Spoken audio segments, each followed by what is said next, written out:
Hey guys, welcome to Tarot with Banu channel. So இன்றைக்கான reading எதை பற்றி அப்படின்னா, உங்கள் பார்ட்னரோட லைஃப்பில் என்ன போயிட்டு இருக்குது, அதாவது உங்கள் பர்சனோட லைஃப்பில் அவங்க என்ன மாதிரி சுச்சுவேஷன்ஸ் கோ த்ரூ பண்ணிட்டு இருக்காங்க, அவங்களோட ஃபீலிங்ஸ் என்ன உங்கள் மேலே அதாவது பேசிக்காக உங்கள் மேலே என்ன ஃபீல் பண்ணுறாங்க, உங்களை மிஸ் பண்ணுறாங்களா, இல்லை உங்களை லவ் பண்ணுறாங்களா, இல்லை உங்களை வெறுக்கிறாங்களா அப்படிங்கிற என்ன ஃபீலிங்கில் இருக்காங்க, என்ன எமோஷன்ஸில் இருக்காங்க அப்படிங்கிறத பார்க்க போகிறோம். அண்ட் மோரோவர் அவங்களோட நெக்ஸ்ட் ஆக்ஷன் என்ன அப்படிங்கிறதையும் பார்க்க போகிறோம். ஸோ இது வந்துட்டு டைம்லெஸ் ரீடிங், ஜென்ரல் ரீடிங்னால எப்போ பார்த்தாலும் பொருந்தும். ஓகே, ஸோ ஆஸ் யூஷுவல் உங்கள் பார்ட்னரை வந்து மேனிஃபெஸ்ட் பண்ணி இமேஜின் பண்ணிவிட்டு 30 செகண்ட்ஸ் அவங்க நேமை ரிப்பீட் பண்ணிகிட்டே இருங்க மனசில்.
ஸோ ரீடிங்குள்ளே போகலாம். உங்கள் பார்ட்னரோட சுச்சுவேஷன்ஸ் இப்போ எப்படி இருக்குதுன்னு கேட்டிங்கன்னா வந்துட்டு, ஸோ சம்டைம் வந்து பார்த்தீங்கன்னா உங்கள் பார்ட்னர் வந்துட்டு உங்கள் மேலே இன்ட்ரெஸ்ட் இல்லாமல் இருந்திருப்பாங்க பாஸ்ட்டில். ஸோ நீங்கள் ரொம்ப கேரிங் நேச்சராக இருப்பீங்க, ரொம்ப கேர் பண்ணிப்பீங்க, ரொம்ப பார்த்து எல்லாமே அந்த பர்சன் தான் ஃபஸ்ட்டு ப்ரையாரிட்டி, மற்றதெல்லாம் அப்புறம் தான் அப்படிங்கிற மாதிரி நீங்கள் இருந்திருப்பீங்க. பட் ஆனால் உங்கள் பார்ட்னர் எப்படி இருப்பாங்கன்னு கேட்டிங்கன்னா வந்து ரொம்ப வந்துட்டு கோவப்படுறது, எரிஞ்சு விழுகிறது, ரொம்ப அக்ரெசிவாக உங்ககிட்ட வந்து பிஹேவ் பண்ணுறது, இப்படி தான் இருந்திருப்பாங்க உங்கள் பார்ட்னர். அண்ட் மோரோவர் பார்த்தீங்கன்னா அவங்க லைஃப்பை பற்றி மட்டுமே அவங்க வந்துட்டு ஃபோக்கஸ் பண்ணிட்டு இருந்திருப்பாங்க அவங்க பார்ட்னர். ஸோ உங்களை பற்றின ஒரு கேரிங்கோ இல்லை உங்களுக்கு நீங்கள் என்ன ஃபீல் பண்ணுறீங்க அப்படிங்கிறத வந்து அவங்க வந்து புரிஞ்சுக்க ட்ரை பண்ணியிருக்கவே மாட்டாங்க. அண்ட் மோரோவர் பார்த்தீங்கன்னா வந்துட்டு நீங்கள் 2 பேருமே ரிலேஷன்ஷிப்பில் இருந்திருந்தாலும் அவங்க ஒரு லைஃப்பை வாழ்ந்துக்கிட்டு நீங்கள் ஒரு லைஃப்பை வாழ்ந்துக்கிட்டு இருக்கிற மாதிரி இருந்திருக்கும். நீங்கள் 2 பேருமே சேர்ந்து ஒரு லைஃப் வாழ்ந்த மாதிரி இருந்திருக்காது பாஸ்ட்டில். அண்ட் மோரோவர் பார்த்தீங்கன்னா ஃபிசிக்கல் அட்ராக்ஷன் ரொம்ப ஜாஸ்தியாக இருக்குது பார்ட்னர் மேலே உங்களுக்கு. ஸோ நீங்கள் அந்த பார்ட்னரோட நினைப்பாகவே இருக்கீங்க எந்நேரம், அந்த பார்ட்னரை பற்றி நினைப்பு தூங்கும்போது. ஸோ நீங்கள் வந்துட்டு எப்படின்னா இந்த பார்ட்னரை பற்றி ஃபேண்டஸியாக கூட திங்க் பண்ணிட்டு இருக்கீங்கன்னு சொல்லலாம். ஸோ ஒரு பாட்டு கேட்டால் கூட இந்த பார்ட்னரை நினச்சி அந்த பாட்டை ஃபீல் பண்ணுறது. ஸோ ஒரு ஷர்ட் பார்த்தா கூட, ஒரு ட்ரெஸ் பார்த்தா கூட அந்த பார்ட்னரோட ஞாபகம் வர்றது, இல்லை ஓல்டு மெமரிஸை வந்து திருப்பி வந்துட்டு ரிப்பீட் பண்ணிகிட்டே இருக்கிறது மைண்டில். ஸோ இந்த மாதிரியே நீங்கள் வந்துட்டு இருப்பீங்க. உங்கள் பார்ட்னர் வந்து பார்த்தீங்கன்னா அவங்க எப்படி இருக்காங்கன்னா அவங்க லைஃப்பை பற்றி தான் யோசிச்சுட்டு இருக்காங்க. அவங்க லைஃபுக்கு வந்து கொஞ்சம் அவங்களே ஒரு தெளிவு இல்லாமல் இருக்காங்கன்னு வச்சுக்கோங்களேன். ஸோ அவங்க லைஃப்பில் ஒரு அக்செப்டன்ஸ் இல்லை. ஸோ லைஃப்னா ஒரு அக்செப்டன்ஸ் வேணுமா, இது வரைக்கும் நமக்கு கடவுள் கொடுத்ததே வந்து பெரிய விஷயம் அப்படிங்கிற அந்த அக்செப்டன்ஸ் வந்து உங்கள் பார்ட்னருக்கு இருக்காது. மேலும் அடுத்து என்ன அப்படின்னு ஒரு தேடுதலை நோக்கி தான் உங்கள் பார்ட்னர் இருப்பாங்க. ஸோ அதனால வந்துட்டு லைஃபோட ஒரு கிளாரிட்டி வந்து உங்கள் பார்ட்னருக்கு புரிஞ்சிருக்காது. ஸோ லைஃபோட கிளாரிட்டி வேணும்னா சில விஷயங்களை அக்செப்ட் பண்ணிட்டு ஓகே மூவ் ஆன் பண்ணிட்டு நெக்ஸ்ட் நம்ம என்ன பண்ணணும், இப்போ நம்ம கையில் என்ன இருக்குது, நெக்ஸ்ட் நம்ம என்ன தேவையோ அதை பற்றின யோசனைகள் இருக்கணும் இல்லையா. ஸோ அதெல்லாம் விட்டுட்டு அவங்க எதிர்பார்க்குற விஷயம் நடக்கலையே சொல்லி அதை பற்றியே யோசிச்சுட்டு அதை பற்றியே திங்க் பண்ணிகிட்டே இருந்தால் லைஃப்பை பற்றின ஒரு புரிதலே உங்கள் பார்ட்னருக்கு இல்லை. அப்படி தான் இருக்காங்க. ஸோ சம்பேர் வந்து ஒரு நீங்கள் என்னதான் ஒன்றா இருந்தாலும் ஒரு தனியாக வாழ்கிற மாதிரி தான் எனக்கு தெரியுது. ஸோ சம்பேர் இங்கே ஒரு மேரிட் கப்பலாக இருக்கிறதுக்கு வாய்ப்பு நிறையாவே இருக்குது. ஸோ நீங்கள் 2 பேரும் சேர்ந்திருந்தாலும் கணவன் மனைவியாக இருந்தாலும் தனித்தனியாக தான் இருப்பீங்க. எந்த வித ஒரு பாண்டுமே உங்களுக்குள்ள இருந்திருக்காது. ஸோ நீங்கள் சமைக்க, வீட்டு வேலை செய்ய இப்படியே இருப்பீங்க. உங்கள் பார்ட்னர் ஆஃபீஸ்க்கு போக, வீட்டு வேலை முடிச்சுட்டு வீட்டுக்கு வர இப்படியே இருப்பாங்க. ஸோ இந்த மாதிரியே உங்கள் லைஃப் போயிட்டு இருக்கும். என்னடா இது எந்த ஒரு புடிதரமே இல்லாமல் லைஃப் போயிட்டே இருக்கேன்னு நினச்சி நீங்கள் ரொம்ப வெக்ஸ் ஆகி ரொம்ப ஒரு கட்டத்துக்கு மேலே உங்களுக்கே வந்துட்டு ஒரு மாதிரி டவுன் ஆயிரும். என்னடா லைஃப் இது, நிஜமாவே நம்ம பார்ட்னருக்கு என்னதான் தேவை அப்படிங்கிற அளவுக்கு நீங்கள் யோசிக்க ஆரம்பிச்சிருப்பீங்க. உங்கள் பார்ட்னர் எப்படி அப்படின்னா வந்துட்டு நச்சுன்னு கோவப்பட்டுட்டே இருப்பாங்க. எதுக்கு தான் கோவப்படுறாங்க இவங்க அப்படிங்கிறத உங்களால் அண்டர்ஸ்டாண்ட் பண்ணிக்க முடியாது. எதுக்கு இவங்க கோவப்படுறாங்க, இவங்களுக்கு என்னதான் தேவை, இன்டென்ஷன் என்ன, அது சொன்னாலாவது நம்ம சால்வ் பண்ண முயற்சி பண்ணலாமே அப்படின்னு நீங்கள் நினைப்பீங்க. பட் அவங்க பார்ட்னர் அதை சொல்லாமல் உங்கள் மேலே கோவப்பட்டுக்கிட்டே இருப்பாங்க. ஸோ அந்த கோவம் அப்படிங்கிறது உங்கள் மேலே உங்களால் வந்த கோபம் கிடையாது. அவங்க லைஃப்பில் அவங்க ஃபேஸ் பண்ணிட்டு இருக்கிற விஷயங்களுக்கு வந்து ரிஃப்ளெக்ஷன் தான் இந்த கோவம். அதை ஹேண்டில் பண்ண முடியாத ப்ரெஷர் எல்லாத்தையும் வந்து உங்கள் மேலே தான் அதை கோவமாக காட்டுறாங்க. ஓகே,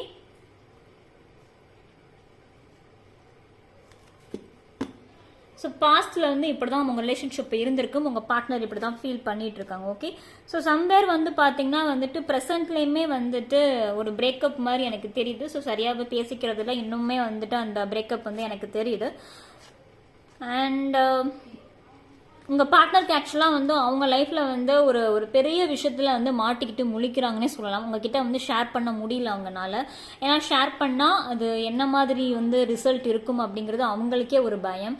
ஸோ ஒரு பெரிய இஷ்யூவில் வந்து அவங்க மாட்டியிருக்காங்க. அந்த இஷ்யூ வந்து கண்டிப்பாக அதை அக்செப்ட் பண்ணிக்கக்கூடிய ஒரு இஷ்யூவாக அது இருக்காது. ஓகே, சம்வேர் ஒரு பெரிய பிரச்சனையில் உங்கள் பார்ட்னர் வந்துட்டு மாட்டிப்பாங்க. ஸோ இது வந்து ஃபியூச்சர் அப்படிங்கிறதுனால நம்ம வந்து அதை பாதுகாத்துக்க முடியும். ஸோ சம்வேர் ஒரு பெரிய இஷ்யூவில் போய் உங்கள் பார்ட்னர் மாட்டிக்க போகிறாங்க. ஸோ கவனமாக இருங்க. அதை வந்து அவங்களால வெளியில் சொல்லக்கூட முடியாது, அப்படி ஒரு இஷ்யூவாக இருக்கும். அதனால மொத்தமாகவே இந்த பர்சன் வந்துட்டு மொத்தமாக பிரேக் டவுன் ஆகி மொத்தமாக உடஞ்சி போயிடுவாங்க. ஒரு லைஃப்பில் வந்து ஒரு பர்சனை இழந்தா எந்த அளவுக்கு நமக்கு வந்துட்டு மனசு வந்து நமக்கு வலிக்குமோ அதே சேம் எமோஷன்ஸ் வந்து கோ த்ரூ பண்ணுவாங்க ஃபியூச்சரில். ஸோ மேபி ஒரு பர்சனை இழக்கிறது, அவங்க ஃபேமிலியில் யாராவது ஒருத்தவங்க வந்துட்டு ரீசெண்டாக இறந்து போகலாம். இல்லை ஏதோ ஒரு முக்கியமான ஒரு பர்சனை இழந்தா என்ன ஃபீல் இருக்குமோ அந்த ஃபீல் வந்து அவங்களுக்கு ஃபியூச்சரில் இருக்கும். ஓகே, அண்ட் மோரோவர் பார்த்தீங்கன்னா உங்கள் கூட ஹாப்பியாக லைஃப் ஸ்பெண்ட் பண்ணுறதுக்கான ஆக்ஷன்ஸ் வந்து ஃபியூச்சரில் எடுப்பாங்க. பட் அது வந்துட்டு மேபி ஒரு மந்த்ஸ் ஆகும். So it takes months. நிஜமாவே வந்துட்டு ஒரு 5 to 7 monthsக்கு மேலே ஆகும் உங்கள் கூட வந்துட்டு நல்லா சந்தோஷமாக வாழ்கிறதுக்கான ஸ்டெப்ஸ் எடுக்கிறதுக்கே. இன்னுமே அந்த பர்சனுக்கு கிளாரிட்டி இல்லை தான். ஓகே, ஒரு நியூ பிகினிங் வந்து உங்கள் ரிலேஷன்ஷிப்பில் இருக்குது, பார்ப்போம். கம்யூனிகேஷன்ஸுமே இருக்குது. ஓகே, உங்கள் பார்ட்டோட நெக்ஸ்ட் ஆக்ஷன்ஸ் வந்து உங்கள் கூட சந்தோஷமாக வாழணும் அப்படிங்கிறத வந்து மைண்டில் வச்சுருக்காங்க. ஸோ கண்டிப்பாக சந்தோஷமாக வாழ்கிறதுக்கான ஸ்டெப்ஸ் எடுப்பாங்க. வெயிட் பண்ணுங்கள். அதே சமயம் அவங்க லைஃப்பில் வந்து ஒரு பெரிய இழப்பு வந்து காத்துட்டு இருக்கு. ஸோ அந்த இழப்பை அவங்களால ஹேண்டில் பண்ணவே முடியாது. அப்படி ஒரு இழப்பு வந்து அவங்க லைஃப்பில் அவங்க கோத்ரூ பண்ண போகிறாங்க. ஸோ கவனமாக இருங்க. மேரிடு கப்பல் அப்படின்னா கொஞ்சம் கவனமாக இருங்க. உங்கள் பார்ட்னரோட நடவடிக்கை அப்சர்வ் பண்ணுங்கள். என்ன ஏது ஃபேமிலி மெம்பர்ஸோட ஹெல்த் இஷ்யூஸில் வந்து கொஞ்சம் கவனம் வைங்க. எப்படி என்ன மாதிரியான ஹெல்த் இருக்காங்க, அவங்கள பத்திரமா பார்த்துக்கோங்க. அவங்க எப்படி என்ன செய்கிறாங்க, அவங்க ஹெல்த் டேட்டா மாஸ்டர் செக்அப் பண்ணிக்கிறது இந்த மாதிரிலாம் பண்ணி பார்த்துக்கோங்க. வீட்டில் உள்ளவங்க, சுற்றி உள்ளவங்கள, அதாவது உங்கள் பார்ட்னருக்கு ரொம்ப நெருக்கமானவங்க. ஓகே,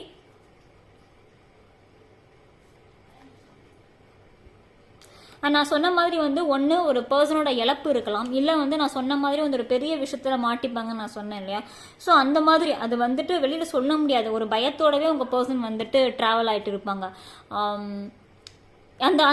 அந்த மிரட்டலுக்கு பயந்து எதையுமே எக்ஸ்பிரஸ் பண்ண முடியாமல் ஒரு சப்ரஸ் நிலையில் இருப்பாங்க. ஸோ அதனால உங்ககிட்ட கோவப்படுறது, எரிஞ்சு விழுகிறது, நாம் என்ன உள்ள நினைக்கிறோங்கிறத காட்டிக்காமல் இருக்கிறதுக்காக அதை வந்துட்டு ஒரு கோவமாக வெளிப்படுத்தினா எல்லாரும் ஆஃப் ஆகி உட்காந்துருவாங்க. அப்படிங்கிறனால அதை ஒரு ஆயுதமாக வந்து உங்கள் பார்ட்னர் பயன்படுத்துவாங்க. ஸோ சம்வேர் வந்து ஏதோ ஒரு பிரச்சனையில் உங்கள் பார்ட்னர் வந்து மாட்டியிருக்காங்க. ஸோ கவனமாக இருங்க. ஒன்று ஒரு பர்சனோட இழப்பாக இருக்கலாம், இல்லைனா இந்த மாதிரி ஏதோ ஒரு பெரிய பிரச்சனையில் போய் அதாவது அதனால வந்துட்டு பெருசாக பண விரயமாகும், மொத்தமாக வந்துட்டு சொத்தை இழக்கிற மாதிரி இருக்கலாம், இல்லை வேற ஏதாவது பெரிய ஜாபே வந்து முழுசாக வந்து ரிசைன் பண்ணுற மாதிரி வரும், இல்லை பிஸ்னஸில் பெரிய லாஸ் வரலாம். இப்படி என்ன வேணாலும் இருக்கலாம். ஆனால் அந்த பெரிய இழப்பு அப்படிங்கிறது உங்களால் அதை ஜீரணிக்கவே முடியாத ஒரு இழப்பாக இருக்கும். அது வந்துட்டு அது ஒரு பர்சனாக இருக்கலாம், இல்லை ஒரு விஷயமா இருக்கலாம், எதுவாக வேணாலும் இருக்கலாம். ஸோ கவனமாக இருங்க. அப்படிங்கிறதான். இப்போ கரண்ட்டாக அந்த பார்ட்னர் வந்து உங்களை நினச்சி ஃபீல் பண்ண தான் செய்கிறாங்க. உங்ககிட்ட வந்து சரியாக எக்ஸ்பிரஸ் பண்ண முடியலையே, சரியாக பேச முடியலையே, என்ன மனசில் இருக்கிறத வந்துட்டு சொல்ல முடியலையே அப்படிங்கிறது வந்து ரொம்ப ரொம்ப வந்துட்டு அவங்க மனசளவில் வந்து ரொம்ப பாரமாக தான் இருக்காங்க. பிகாஸ் அவங்க எக்ஸ்பிரஸ் பண்ணக்கூடிய சுச்சுவேஷனில் இப்போ அவங்க இல்லை. எதை சொல்கிறது, எப்படி சொல்கிறது, நான் இதில் போய் எப்படி மாட்டிக்கிட்டேன்னு சொல்கிறதே அவங்களுக்கு அது பயமாகவே இருக்குது. அண்ட் அதே சமயம் வந்து அதை சொன்னால் நீங்கள் எப்படி அக்செப்ட் பண்ணிப்பீங்கன்னு அவங்களுக்கு தெரியல. ஸோ எல்லாமே மொத்தமாக அவங்களே வந்து ரொம்ப வெக்ஸாக இருக்காங்க. ஒரு கிளாரிட்டி இல்லை, ஒரு பயம் வேற. ஸோ ஒரு விஷயத்தை அக்செப்ட் பண்ணிவிட்டு அடுத்து என்ன போகணுங்கிற ஒரு முடிவெடுக்கும் திறமை இல்லை. ஸோ இதனால தான் உங்கள் பார்ட்னர் வந்து ரொம்ப குழப்பமான மைண்ட் செட்டில் இருக்கிறதுனால தான் உங்கள் ரிலேஷன்ஷிப்பில் இப்போ ப்ராப்ளம் க்ரியேட் ஆகிருக்கலாம். ஒரு பேச்சுவார்த்தை இல்லாமல் இருக்கிறது, ஒரு செப்பரேஷனாக இருக்கிறது, இல்லை மூஞ்சி தூக்கி வச்சுட்டு கோவப்பட்டுக்கிட்டே இருக்கிறது, சண்டை போட்டுகிட்டே இருக்கிறது, இல்லை நிஜமாகவே வந்து இந்த பர்சனுக்கு ஏதாவது ப்ராப்ளமா, இல்லை அவங்க லைஃப்பில் அவங்க பேரண்ட்ஸ் ஏதாவது இன்ஃப்ளூயன்ஸ் பண்ணி என்கிட்ட இப்படி நடக்க வச்சுருக்காங்களா அப்படிங்கிற சந்தேகம்லாம் உங்களுக்கு வந்திருக்கும். பட் அப்படி இல்லை. உங்கள் பர்சனோட லைஃப்பில் சம்திங் வந்துட்டு ஏதோ ஒரு இஷ்யூ இருக்குது. ஸோ சால்வ் பண்ண முடியாத ஒரு இஷ்யூவில் போராடிட்டு இருக்காங்க. ஸோ கவனமாக இருங்க. ஓகே. அண்ட் அவங்களால அது ஒரு லெவலுக்கு மேலே அதை ஹேண்டில் பண்ண முடியல அந்த இஷ்யூஸை. இதை எப்படி கொண்டு போகிறது, எப்படி எங்கே போய் முடிக்கிறதுனே அவங்களுக்கு தெரியல. ஒரு நிம்மதி வேணும் அவங்க ஆசைப்படுறாங்க. ஸோ இந்த இஷ்யூலாம் முடிச்சுட்டு ஒரு எனக்கு அந்த ஒரு க்ளோசர் வேணும், எனக்கு ஒரு நிம்மதி வேணும்னு ஆசைப்படுறாங்க. பட் ஃப்யூச்சரில் அது கிடைக்கும், பார்க்கலாம். இன்னும் சில பேர் வந்து நான் ஒரு பெரிய விஷயத்த தலை கொடுத்து மாட்டிப்பாங்கன்னு நான் சொன்னேன். ஸோ ஸ்டாக் மார்க்கெட்டில் இன்வெஸ்ட் பண்ணிட்டேன். சாரி, வேர்டு இதுவாயிடுச்சு. ஸோ ஸ்டாக் மார்க்கெட்டில் வந்து பெருசாக இன்வெஸ்ட் பண்ணி லாஸ் பண்ணியிருக்கலாம் உங்கள் பர்சன். ஸோ ஒரு இடத்துல வந்து பார்த்தீங்கன்னா உங்களோட ஜுவல்லை அடகு வச்சுட்டு தெரியாமல் அதில் இன்வெஸ்ட் பண்ணி தோற்றுருக்கலாம். ஸோ அது உங்ககிட்ட சொல்ல முடியாமல் மறைக்கலாம். இப்படி ஒரு இஷ்யூ இருக்கலாம். இல்லை அப்படின்னா அன்மேரிடு கப்பலாக இருக்கீங்க அப்படின்னா உங்கள் பார்ட்னர் வந்துட்டு பெருசாக இன்வெஸ்ட் பண்ணி அதில் தோற்றுருப்பாங்க. அதனால் கடன் மேலே கடன் ஆகிருக்கும், பெரிய இஷ்யூஸ் வந்திருக்கும், வீட்லேயும் சொல்லியிருக்க முடியாது, உங்ககிட்டையும் சொல்ல முடியாது. ஸோ அப்படி ஒரு சுச்சுவேஷனாக இருக்கலாம். இன்னும் சில பேர் பார்த்தீங்கன்னா வந்துட்டு ஒரு தப்பான ஒரு ஃபைனான்ஸில் போயிட்டு ஒரு அமௌண்ட் வாங்கிக்கிட்டு, அதாவது கடனாக வாங்கிட்டு அதை கட்ட முடியாமல் ரொம்ப திணறாங்கன்னே சொல்லலாம். ஸோ சரியாக வந்து லோன் டியூ கட்டலை உங்கள் பர்சன். அதுக்கு காரணம் அந்த வட்டி இன்ட்ரெஸ்ட் மேலே இன்ட்ரெஸ்ட், அதாவது 2 நாள் தள்ளி போனால் கூட அது இன்ட்ரெஸ்ட் போட ஆரம்பிப்பாங்க. ஸோ ஒரு சரியான ஒரு ப்ராப்பர் ஃபைனான்ஸில் கடன் வாங்கியிருக்க மாட்டாங்க. ஸோ அதனால இஷ்யூஸ் வந்து ஃபேஸ் பண்ணுவாங்க. இன்னும் சில பேர் வந்து பார்த்தீங்கன்னா வந்துட்டு ஆல்கஹால் அடிக்ஷனாக இருக்கலாம், இல்லை சம்பேர் ஒரு அடிக்ஷன் மாதிரி எனக்கு இங்கே தெரியுது. ஸோ ஏதாவது ஒரு கெட்ட பழக்கத்துக்கு ரொம்ப அடிக்ட் ஆகிட்டே இருப்பாங்க உங்களுக்கு தெரியாமல். ஸோ உங்களுக்கே தெரியாமல் அந்த அடிக்ஷனுக்கு ரொம்ப இதுவானதுனால ரொம்ப பயப்படுவாங்க உங்ககிட்ட சொல்கிறதுக்கே. ஸோ அதுவுமே எனக்கு இங்கே தெரியுது. ஸோ இது எல்லாமே வந்துட்டு ஃப்யூச்சரில் வந்து ஒரு பெரிய ஒரு இம்பேக்டை வந்து கொடுக்க போகுது உங்கள் பர்சனுக்கு. ஆல்ரெடி ஸ்டார்டட் பிரச்சனை வந்து ஆல்ரெடி ஸ்டார்டட். ஸோ இனிமே தான் ஸ்டார்ட் ஆக போகுதுங்கிறத தாண்டி ஆல்ரெடி பிரச்சனை ஸ்டார்ட் ஆயிடுச்சு உங்கள் பர்சனுக்கு. ஸோ இப்போயும் ஒன்றும் டிலே இல்லை, அதில் வந்து அவங்க மீண்டும் வெளியில் வர முடியும்.